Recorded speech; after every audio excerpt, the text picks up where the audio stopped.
Thank you. Everybody's back. I'm Bill Barty, Steve Baxter, so my job is really easy at this point in time. Most of you will know Steve as one of the personalities on Shark Tank, but he makes investments in all kinds of entrepreneurial things and is a proud Queenslander. So what we're going to hear today is we're going to hear how Steve got himself in the position to actually be a shark. So Steve, over to you. Thanks, Bill. Okay. G'day, and thanks very much for coming today. Thanks to the organisers of the Sunrise as well, Nikki, Bill, and Rick for getting me along. I am a proud Queenslander, so I prefer not to come to Sydney if I can help it, but this is obviously a pretty good event. As Bill mentioned, I'm a proud Queenslander. Not very techie, apparently. I come from... oh, there we go. I was born in a place called Cloncurry, which is in far northwest Queensland. Trivia-wise, that is where the Walkabout Creek Hotel actually is, for those old enough for the audience to know about Crocodile Dundee. It's not in the Northern Territory. It's actually just south of Cloncurry, a place called McKinlay, just as a piece of trivia. Please note the footer to this pitch. Please don't pitch me to this presentation. Please don't pitch me. It'll go straight to Dev Null. Beautiful. At 15 years old, I joined the Army and enlisted under a 9-year contract. That program no longer exists in Australia, thankfully, because the fact you can take a 9-year contract from a 15-year-old for service in an armed forces is astounding. But it probably made me who I am, for better or for worse anyway. When I was in the Army, I learned a trade. I learned to fix these things. I had this career in front of me where I dreamt of servicing and repairing these high-speed flying killer robots.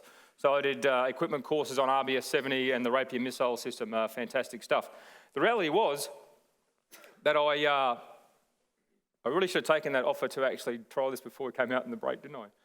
I actually got to fix a lot of these. So my trade was technician electronic systems ground. I fixed everything except radio, radar, and avionics. So a lot of optical systems, small-scale hydraulics, cryogenics, and even industrial radiation protection. So literally jack of all trades, master of none. I'm making a point here because you notice there's no computer code involved, and that certainly paid a lot in my later career.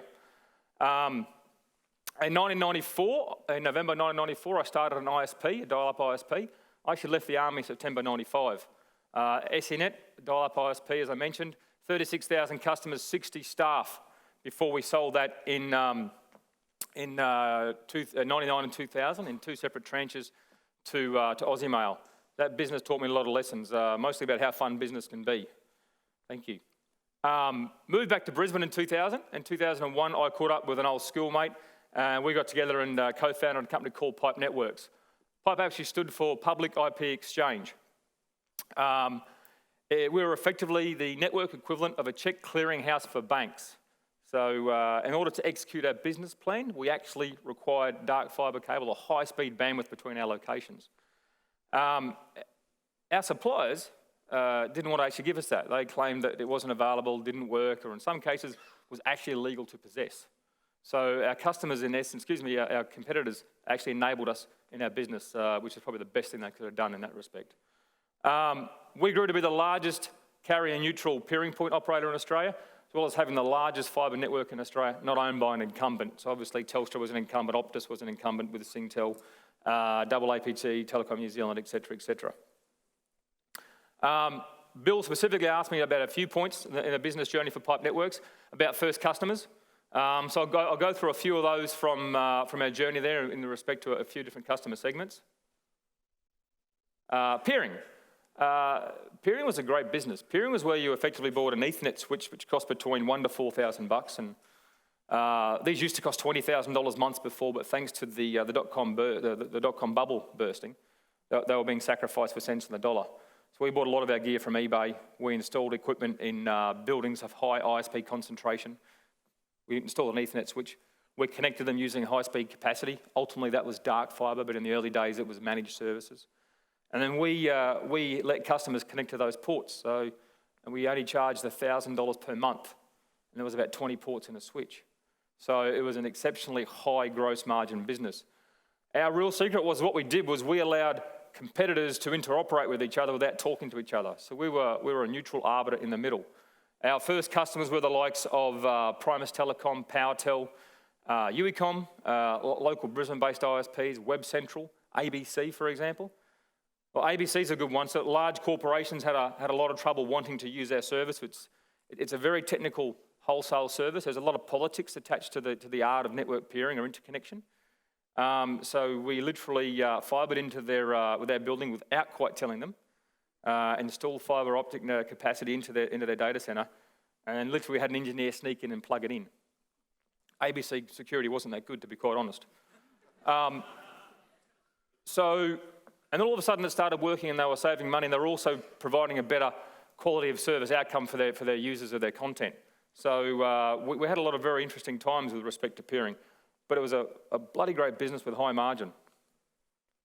Dark fiber, love dark fiber. If you want to make more money than selling dark fiber, I suggest you sell drugs. It's the only way you're going to do it. Our first customer here was NextGen. NextGen before they went into receivership. So NextGen, as we know them now, is actually the second version of NextGen. They went broke about 6 months after we did our first deal with them. That speaks to the quality of the deal, doesn't it? But they had to build a network from one end of Creek Street in Brisbane to the other. They received a quote from their supplier, owned by the same company that owned them, for $250,000. We could do it for 60. They wanted 2/3 of the capacity in the network. We wanted 1/3 of the capacity. So we came up with an agreement where they'd pay 2/3 of the price and we'd pay 1/3 of the price. Our problem was we didn't have $20,000 to pay them at that point in time. We had a cash flow business and we were investing, so that was a bit tough. So we convinced them the network cost $90,000 and their 2/3 share was 60. And so we got a network for free. We built every fibre optic network after that up until the point we listed, under the same business plan. We found a customer who gives us the money up front, we built it, we gave them a small portion of the network, and I'm talking 1 or 2% of the capacity of the network, and we got to sell the other 90+% to other customers. Lots and lots of good margin business in that one. The biggest fibre optic network ever built, 9,512 kilometres from Sydney to Guam via Papua New Guinea, and the Guam and the Marianas Islands in the Central Pacific. Customers on here were the likes of your Ionets, Internode, Netspace, Tata Telecom, who was a partner on the cable as well. They actually had the cable that went to Guam that we actually joined onto, so they were a pretty important partner and a customer. The one thing about this is I wouldn't recommend starting a $140 million plus infrastructure project 8 months before a GFC occurs. Life gets pretty sporty. What worked at Pipe Networks? Lots of things worked. I mean, if I was to go back and what our suppliers did to us to enable us is they didn't listen to us. So we made a point of listening to our customers. This is very important. We had a desirable product. We were a neutral third party in that we didn't compete with them. And when they asked us to do something, we listened to them and we considered it, and a lot of times we actually provided it. Pretty easy advice. Something that really, really pisses me off nowadays is when I see founding teams who don't have a snowball's chance in hell of building version 1 of their product. Executionless ideas are just disappointing and a waste of time for everybody. So especially in Pipe, we built everything from the ground up version 1. I literally wrote the software. I had some programming experience before that. In my first business, I used my bash skills to make the first billing system. That's equivalent to DOS batch programming, right? I literally went out and actually bought a CD-ROM with instructions on how to build PHP, and I created the first peering database, PipeDB, which Ski would remember, in PHP. 3 months later, we brought on a programmer to make it safe and secure because there was none of those.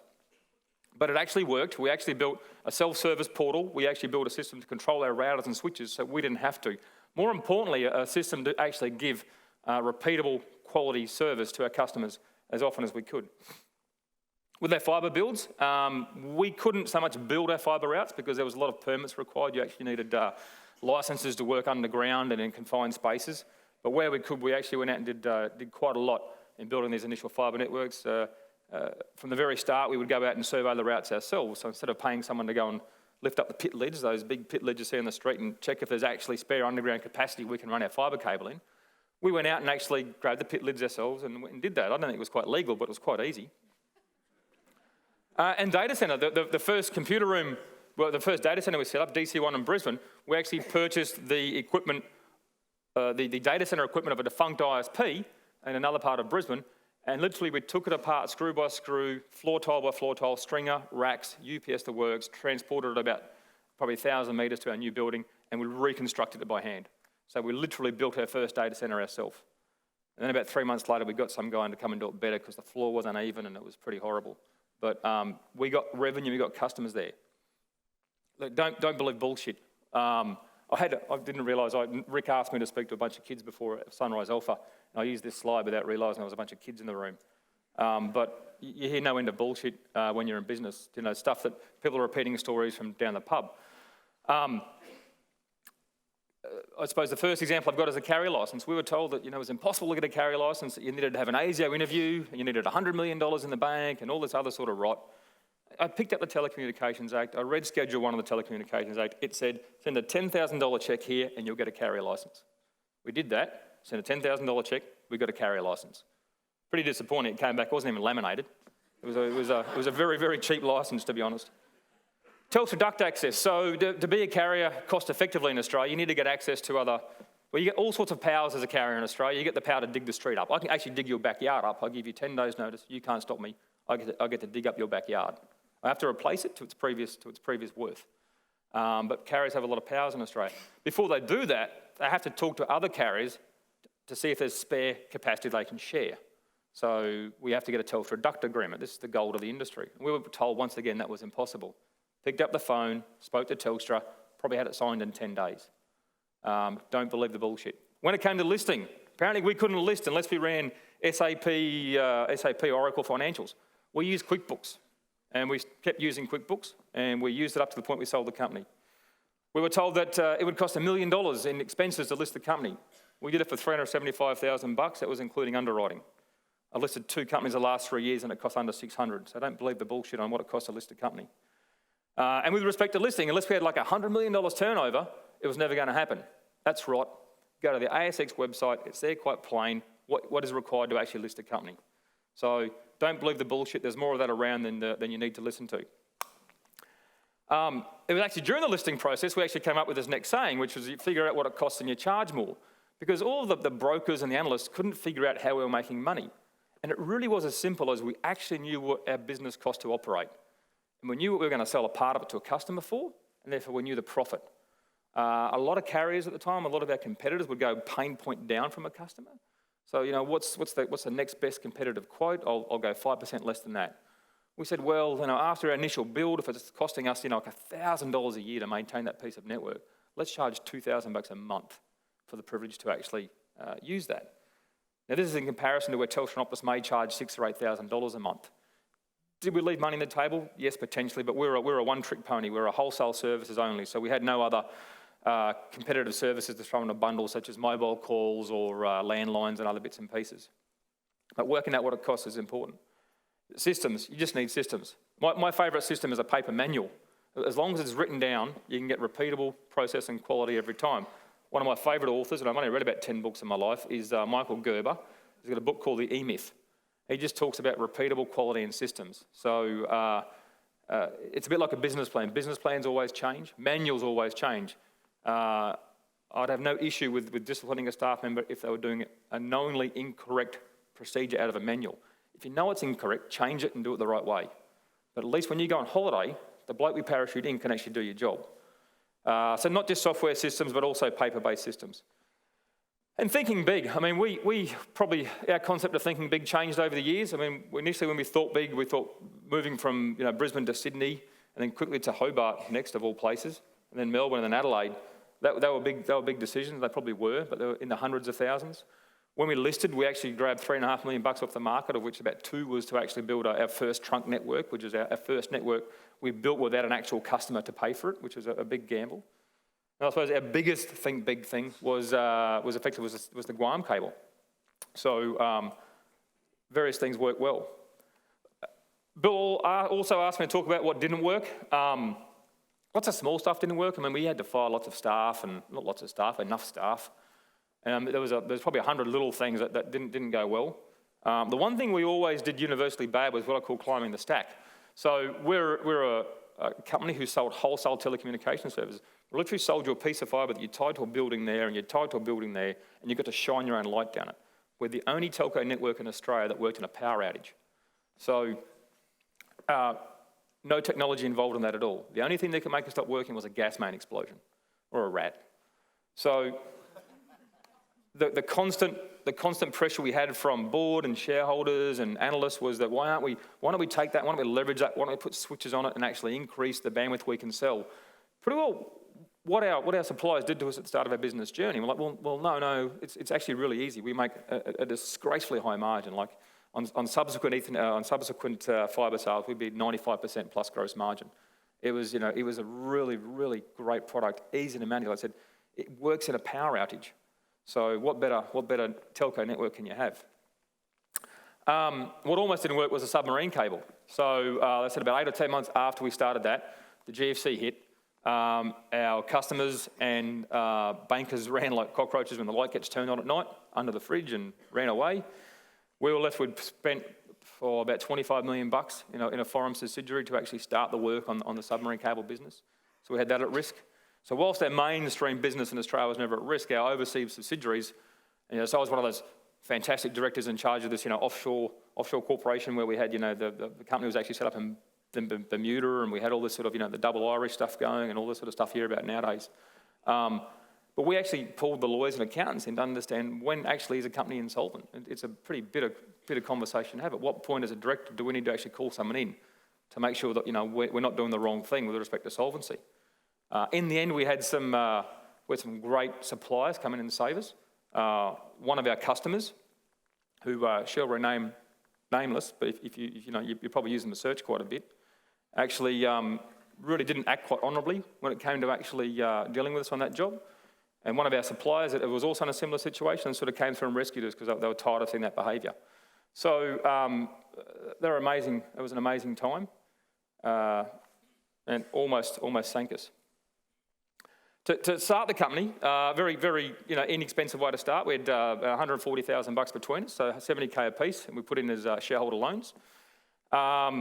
When we realised business was going really well, we had to go get capital. We knew that if we could actually just build some trunk networks instead of relying on customers to fund our build, because when you go to a customer and say, a customer may have a quote where Telstra wants to charge them $30,000 a month for 3 years for capacity from one side of town to the other, and we can build that network for $150,000 once off and sell to them only for $5,000 a month. I mean, all these numbers, they're easy numbers to do in your head. This is good value business, right? We still have to fund the $150 for a certain period of time until they pay that bill. So we also looked at building trunk networks in order to make it a lot easier to get more customers. We actually looked at selling our peering business, which was doing great, which was doing some good revenues, to Equinix, the global data centre player. Luckily, that fell through, and we decided to go down the IPO route. We did a pre-IPO capital raise in November 2004. We sold 10% of the company for at 25 cents a share, with a full expectation to list the company at 50 cents a share in the following May. We ended up listing the company at 40 cents, so there was a bit of a dilution there. I call that round the bribes to brokers round. So we bought on stockbrokers and investment bankers at a cheap rate, so they supported the IPO. We raised $3.5 million in the IPO with a post-IPO market cap of $14.5 million.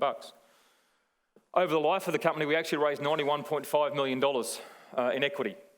If we had to have paid interest on that, if we could have borrowed it, which we couldn't have, we would have paid $29.5 million in interest over that same period of time, not to mention having to pay back the principal in the process. We also got access to $40 million in debt. So, there's real value in going down this path. We ended up raising a lot of money. We had a great team at Pipe Networks. We really did. We built that team over time, and not everyone who started finished. I left there in 2008. It was time for me to go. I went and worked with Google in California for a year. We had good people. We had actually better systems, and I don't want to downplay the quality of our people. They were great, but we had some very, very good quality systems that backed them up in order to give that repeatable outcomes to our customers and shareholders in the end. The biggest lesson I take from Pipe Networks, and I tell young entrepreneurs a lot nowadays, is in the question of adding value and dilution, and when should you dilute by and how much should you dilute by. So I use my Pipe Networks experience as a guide, and I sort of try and when I'm calculating valuations, for example, on investments, I try and understand how much money has to be raised over time and how much I want those entrepreneurs involved in that business at the end, and what percentages are going to take them to remain involved. So in this example here, we've got Pipe Networks, we've got the red line, which is the market valuation of the company. We exited that at 373 million. You can see the big dip for the GFC. That was an exciting time. Went from a $4.80 share price to a $1.90 share price. The blue is the control percentage. So Bevan and myself starting at 50% and slowly winding down to just under 14%. And the green is the accretive wealth between us. So, or each in that case, I suppose. So always increasing for the most part, except during that GFC period. So the answer there is, you've got to add value to the bottom line. You've got to add value to your equity. You've got to increase the value for shareholders. That's my story. Thank you.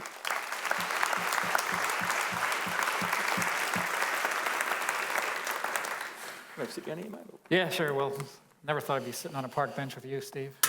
Beautiful. So great. Look, it was a really good story. So 15 in the military. Yeah. Were you an indentured servant? Yeah, pretty well, what was the deal?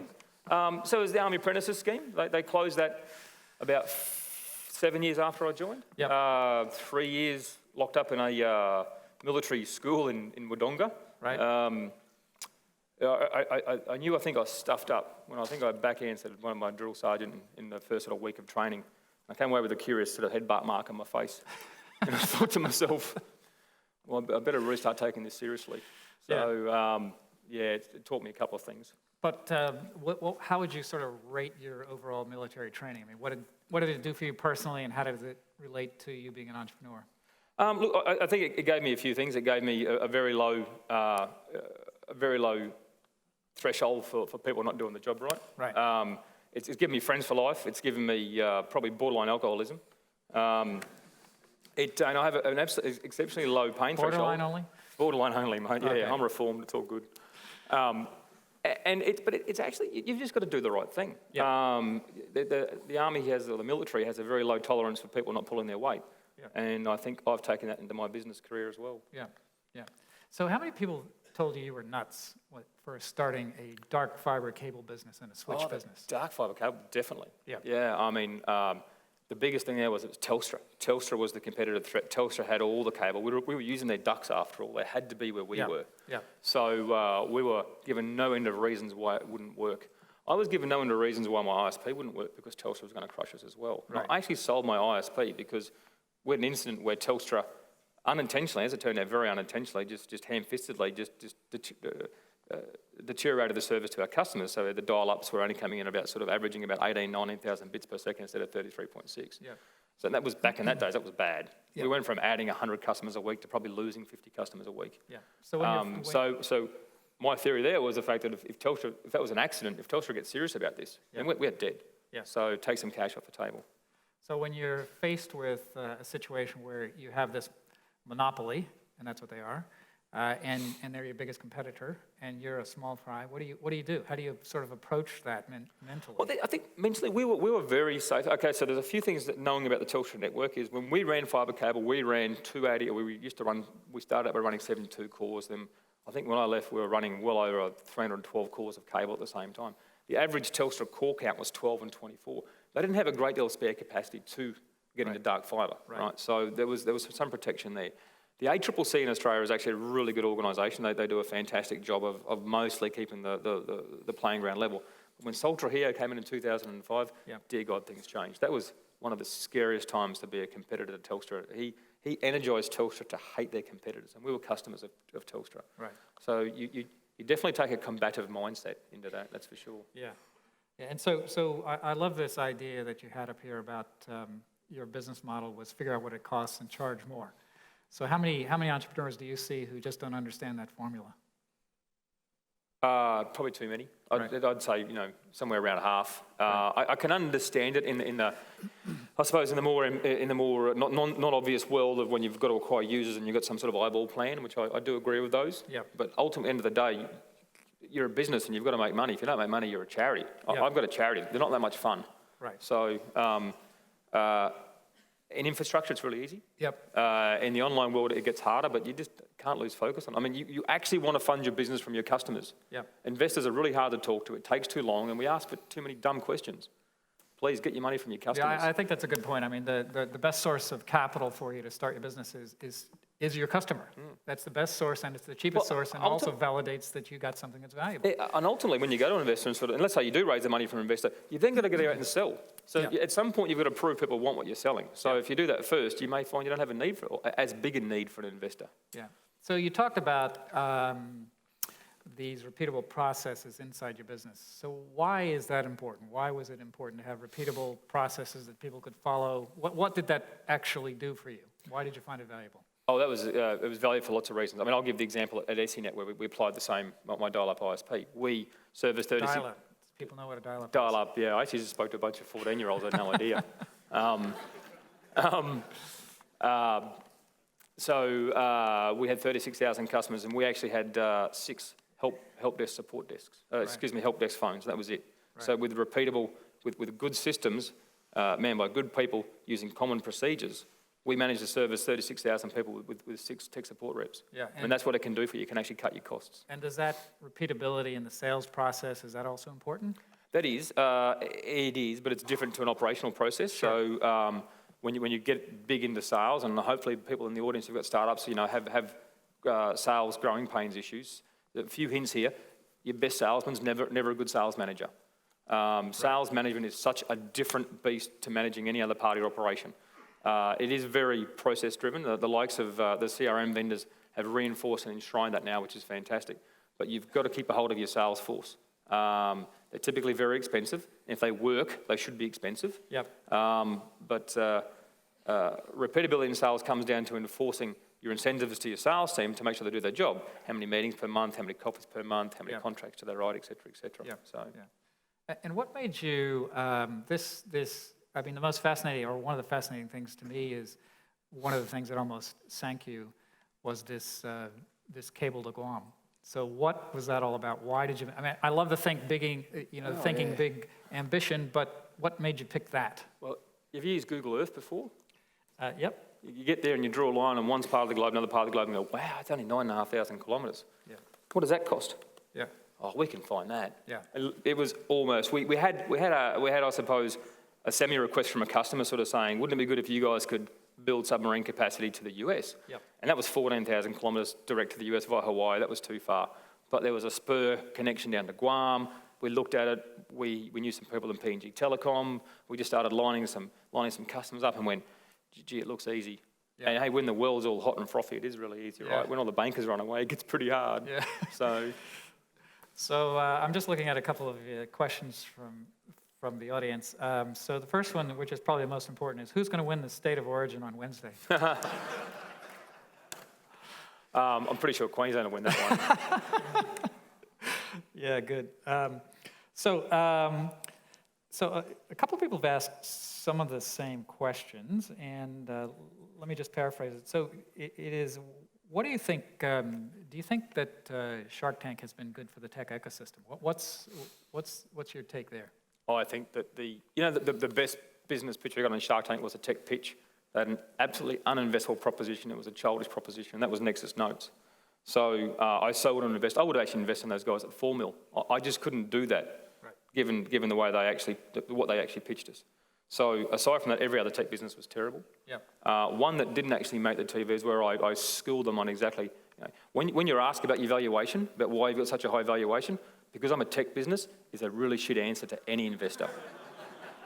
So, and I've published articles since. Own your investment, own your valuation. If you think you're worth that, why are you worth that? If you can come back with a coherent explanation as to why you think you're worth that, we'll actually listen to it. Yeah. Try your best to leave more than one investor in the game, because negotiating against one person doesn't work. It's not a negotiation. If he's got the gold, he makes the rules. So, has it been good for tech? No, but I hope it gets better. I hope that at the very least there's been some advice given and some criticism put out in the community to what people are looking for, and it gets a lot better. I'll very much be pushing if there is a season 2, and I've got no idea if there is, that they actually get around there and they target the tech community more widely, because at the very least Shark Tank is it's a $500,000 TV ad if you get on. It's up to you whether it's a good TV ad or a bad TV ad. For me, it's my personal opinion is I think it's been good because at least it raises the conversation amongst a larger and wider audience than previously. Hey, so one of the things I'm interested in is, and it relates to one of the questions here, is how big was, so you started Pipe Networks with your business partner, and then, so you started off with a team of 2, and where did you end up with? How big was the team? Probably should know that. Yeah, it would have been over 40. So I left in 2008 as a full-time exec at Google. So I left, it was around 40. So probably with the cable, because we had Bill, I should know that. Yeah. But it actually has been 5 years since we sold it. Yeah. So how did you, so as you sort of grew that team from 2 to where it ended up when you left, how did you manage the people? How did you manage the processes?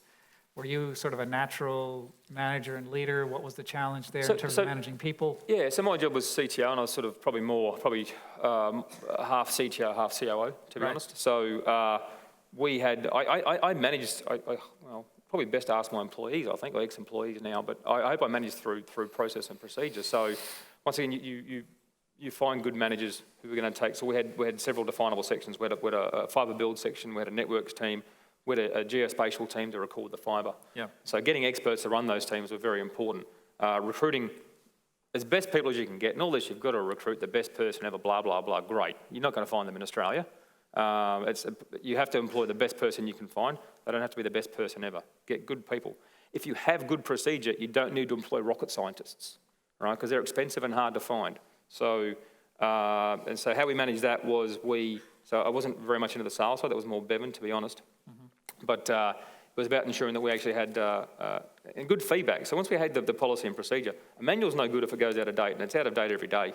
So we have lots of, and this is actually from my military training, where the period of time I spent in the services was when government in general was actually transitioning from government-owned monopolies, the Telstras and of the world, through to private enterprises, and they're doing total quality management and various things like that. So I got a lot of exposure to TQM philosophies there, which is write it down in a manual, which makes a lot of sense. So get the right people with the right policies.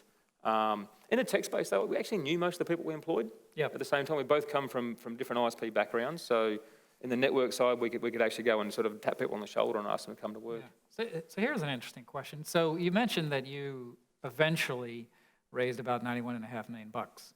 So if somebody had given you that on the first day versus $140,000 alone from you and Bevan, would you have built a different company? Would it have been different? Well, the original plan was to raise, I can't remember, I think it was $1.5 or $2.5 million. It wasn't my plan, it was Bevan's plan. Right, so that's a factor of 90 short, right? Factor of 90 short, dead right. But it was also like 25 or 40% of the company, so it was a big lick to lose up front.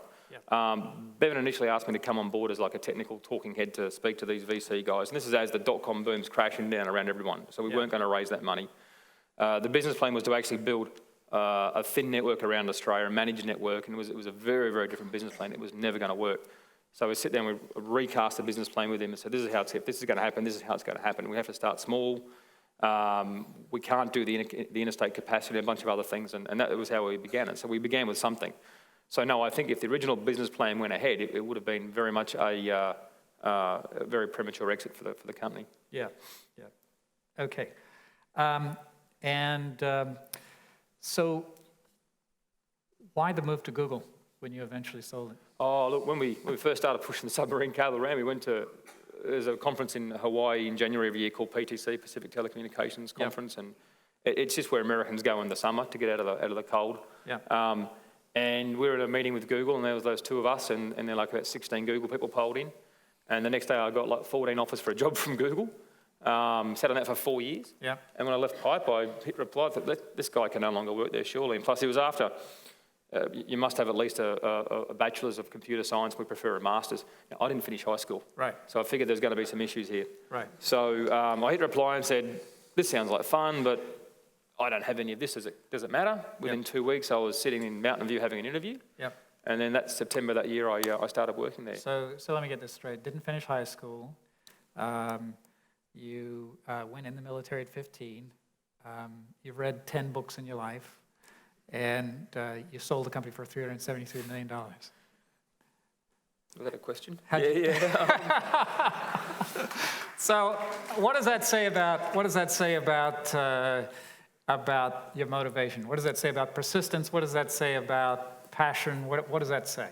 Oh, I hope it says a lot about passion. I've enjoyed all the businesses I've been in. They've been a lot of fun.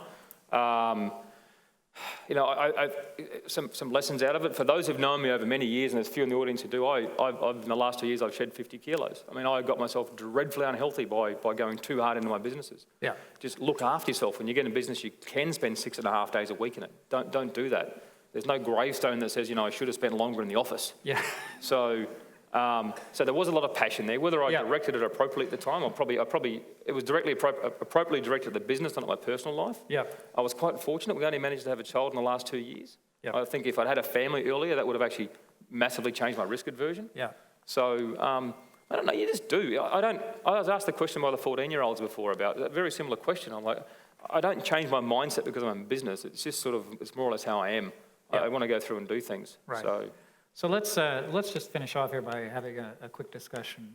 So everybody in the room who's thinking about doing a business now and who is at the start of that journey. So what's sort of the best 2 or 3 pieces of advice that you could give them? Oh, learn accounting. Like the one thing I wish I make a big joke about the fact that I didn't actually finish high school, and which is a pretty cool statement, but I wish I had, and I wish I'd gone to university and done all the technical stuff that I've had to teach myself the difficult way over the years.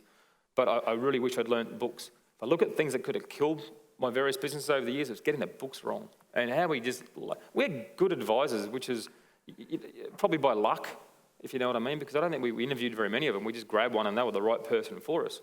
So, especially in my first business, I so wish I knew more about the books. So knowing those numbers is so important, and that's knowledge I absolutely treasure. Knowledge is so easy to come across. I hate with a vengeance executionless ideas. If your founding team can't build your business, then just go away and get the skills. You've got to do that. And they're so easy to get nowadays. There's courses out there, there's General Assembly, there's online X, Y, and Z courses. Please go and get those skills. Unless you can build that first business yourself, you'll probably only get dumb money from an investor. What was your question? I'm raving. No. It was your sort of best advice. And how important was it to have Bevan as a partner? It was good. So we both had complementary skills. So I very much came from the tech skill area. Bevan more from business development and sales. Yeah. Bevan was an excellent CEO along the way. He had very much I suppose a presence with brokers and that sort of community, so that made that very easy. Yeah. So in the founding team, obviously complementary skills are quite helpful. What did I say? Not everyone has to have technical skills, but in your founding team, you have to have technical skills, and having complementary skills is very useful. But if I talk to 3 ex-bankers from Macquarie who want to start an app business, then that usually just gives them the shits. Excuse me.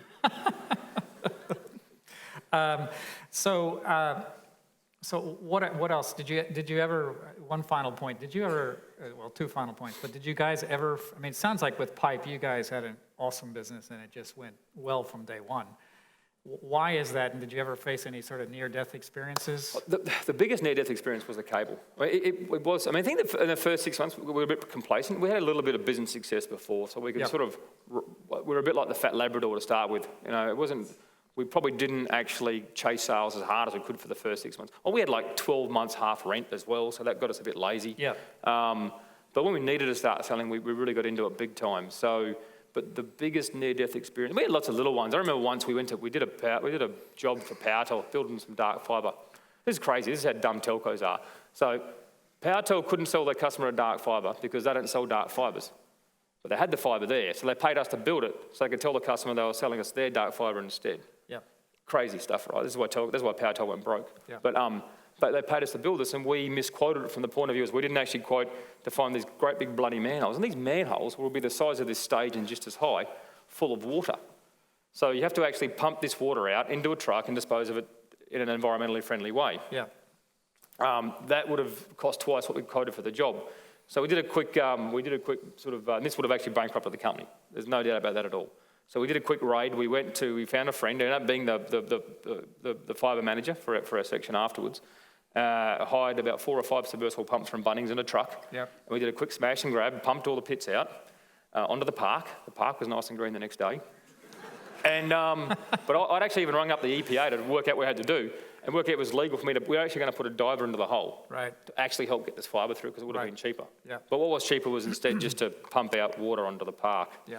So, it was rainwater. So is the advice biased towards action? Take your Action. action. Seek forgiveness, not permission. Right. That's for sure. So, and there might have been a small infringement of a regulation or two there somewhere, but you know, we did it. It worked. Well, Steve, I'm glad you sought forgiveness and you've inspired us today. So thanks very much. Thanks, Phil. I appreciate Awesome. it. Cheers.